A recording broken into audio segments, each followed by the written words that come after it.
हरे कृष्णा, दंडवत प्रणाम आप सभी को। तो आज हम भगवद गीता के 1.26, 27, 28 श्लोक पे चर्चा करेंगे। तत्रापश्यत् स्थितान् पार्थ पितॄन् पितामहान् आचार्यान् मातुलान् भ्रातॄन् पुत्रान् पौत्रान् सखींस्तथा श्वशुरान् सुहृदश्चैव सैन्योभयोरपि 1.27 तान् समीक्ष्य स कौन्तेय सर्वान् बन्धून् अवस्थितान् कृपया पर्यविष्टो विषीदन्तम् इदम् अब्रवीत्। अर्जुन उवाच दृष्ट्वेवं स्वजनं कृष्ण युत्सुं समुपस्थितं सीदन्ति मम गात्राणि मुखं च परिशुष्यति। अनुवाद श्री प्रभुपाद के द्वारा श्री प्रभुपाद की जय। अर्जुन ने वहां पर उपस्थित दोनों पक्षों की सेनाओं के मध्य अपने चाचा ताऊओं, पितामहों, गुरुओं, मामाओं, भाइयों, पुत्रों, पौत्रों, मित्रों, ससुरों और शुभचिंतकों को भी देखा। जब कुंती पुत्र अर्जुन ने अपने मित्रों तथा संबंधियों की इन विभिन्न श्रेणियों को देखा तो वह करुणा से अभिभूत हो गया और इस प्रकार बोला। अर्जुन ने कहा, हे कृष्ण, इस प्रकार युद्ध की इच्छा रखने वाले अपने मित्रों तथा संबंधियों को अपने समक्ष उपस्थित देखकर मेरे शरीर के अंग कांप रहे हैं और मेरा मुंह सूखा जा रहा है। तो श्री प्रभुपाद जी तात्पर्य में बहुत सुंदर समझाते हैं कि जब भगवान श्री कृष्ण ने अर्जुन का रथ दोनों सेनाओं के बीच में लाकर खड़ा कर दिया तो अर्जुन ने सभी विश्व भर के सारे राजाओं को, अपने पितामह, मामा, ताऊ, गुरु, भाई, पुत्र, पौत्र, ससुर, सभी शुभचिंतक सबको सामने देखा। और इनमें से ऐसे अनेक सभी लोग ऐसे थे जिनके साथ अर्जुन जो है वो बचपन से लेकर अब तक खेले खाए मित्रता के, है ना। और उनके प्रति किसी के प्रति अर्जुन के हृदय में कोई द्वेष नहीं था हमेशा, और ना क्रोध था। तो जब अर्जुन ने ये सारे मित्र संबंधियों को देखा ना तो करुणा से अभिभूत हो गए।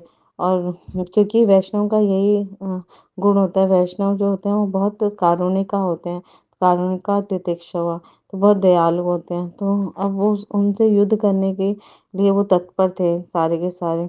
तो अर्जुन को देख के भाव विवल हो गए और फिर कृष्णा से वो हाथ जोड़ के बोल रहे हैं कि मैं इन संबंधियों को, इन मित्रों को सामने देखकर पूरा मेरा शरीर के अंग कांप रहे हैं और मेरा मुंह सूखा जा रहा है। तो ये सही भी है क्योंकि वैष्णव जो है उनमें देवताओं के गुण होते हैं, सारे सद्गुण होते हैं।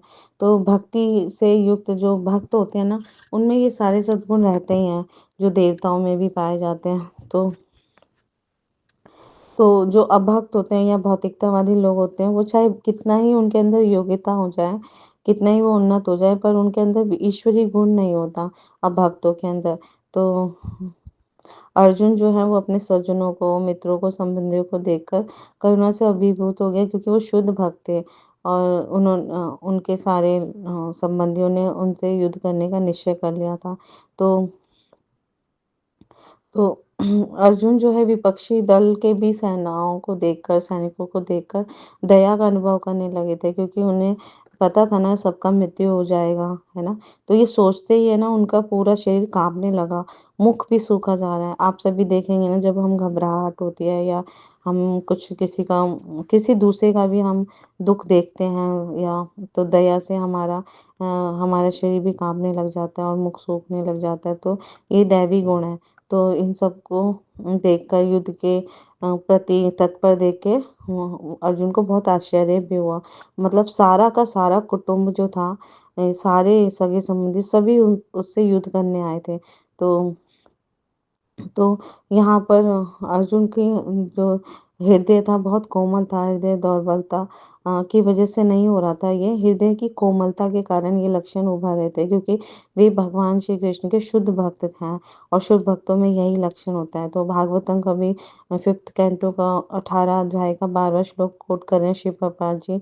यस्यास्ति भक्तिर्भगवत किंचना सर्वगुणैस्तत्समासते सुरा हराओ भव भक्तस्य कुतो महद्गुणा मनोरथेन असति धावतो बहे। जो भगवान के प्रति अविचल भक्ति रखता है उसमें देवताओं के सद्गुण पाए जाते हैं, किंतु जो भगवत भक्त नहीं है उसके पास भौतिक योग्यताएं ही रहती हैं, जिनका कोई मूल्य नहीं होता। इसका कारण यह है कि मानसिक धरातल पर मंडराता इसका कारण यह है कि वह मानसिक धरातल पर मंडराता रहता है और ज्वलंत माया के द्वारा अवश्य ही आकृष्ट होता है। तो यहाँ पर हमें समझ आता है कि अगर हम भक्ति करते हैं या भक्ति में आगे बढ़ेंगे, प्रगति करेंगे या शुद्ध भक्ति को सीखेंगे, तो हमारे अंदर सारे दैवी गुण, देवताओं के गुण आ जाएँगे, अगर नहीं भी हैं तो। और जनरली जो भक्त होते हैं, उनमें बचपन से ही ये गुण, सद्गुण होते ही हैं। तो ये लक्षण होता है भक्ति का कि वो भक्ति बहुत जल्दी से स्वीकार कर लेते हैं वो लोग। लेकिन इसके अपोज़िट जो अभक्त होते हैं, उनमें चाहे कितनी भौतिक योग्यताएँ होती हैं, टैलेंट होते हैं, लेकिन उनका कोई मूल्य नहीं है अगर उनके जीवन में कृष्णा नहीं है, भक्ति नहीं है।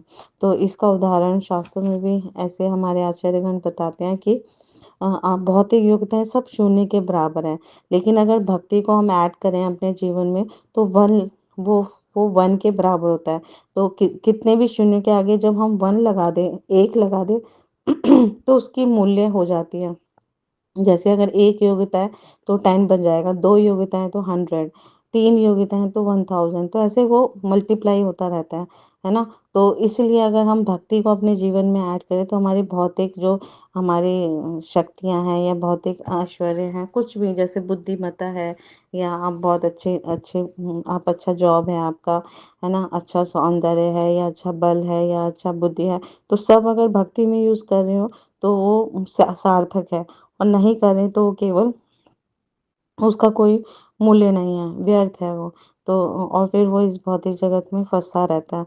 तो इसलिए हमें अपने जीवन की सारी उपलब्धियों को, सारे योग्यताओं को भगवान की सेवा में लगाना चाहिए। अन्यथा अगर हम भगवान की सेवा नहीं करेंगे, तो माया की सेवा हमें करनी पड़ेगी। माया अपनी सेवा करवाती है और वो लोग जानते भी नहीं हैं, वो किस प्रकार माया द्वारा मोहित होते चले जाते हैं और आकृष्ट होते चले जाते हैं। तो इसलिए अपने जीवन को सफल बनाने के लिए हमें अपने स्वयं को, है ना, भगवान की सेवा में लगाना चाहिए, क्योंकि हर जीव का जो स्वरूप है भगवान की दासता है। श्री चैतन्य चरितमृत में आता है, जीवेर स्वरूप है कृष्णेर नित्य दास, जीवे तटस्थ शक्ति भेदा भेद प्रकाश। हर जीव का जो स्वरूप है वो भगवान कृष्ण की सेवा की नित्य दासता है ना, दास बनना है। तो हर जीव परम प्रसन्न होगा अगर भगवान की, कृष्ण की सेवा में लगेगा। और इस कलयुग में मुख और जीवा को हमें भगवान की सेवा में अगर हम लगाते हैं और निरंतर गाते हैं हरे कृष्णा कृष्णा कृष्णा हरे हरे, हरे राम राम राम हरे हरे, तो हमें हमारा जीवन सफल होगा और भगवान जल्दी प्रसन्न होंगे और माया हमसे दूर रहेगी। Thank you so much. Guru Maharaj की जय, श्री प्रभुपाद की जय, आप सब भक्तवृंद की जय।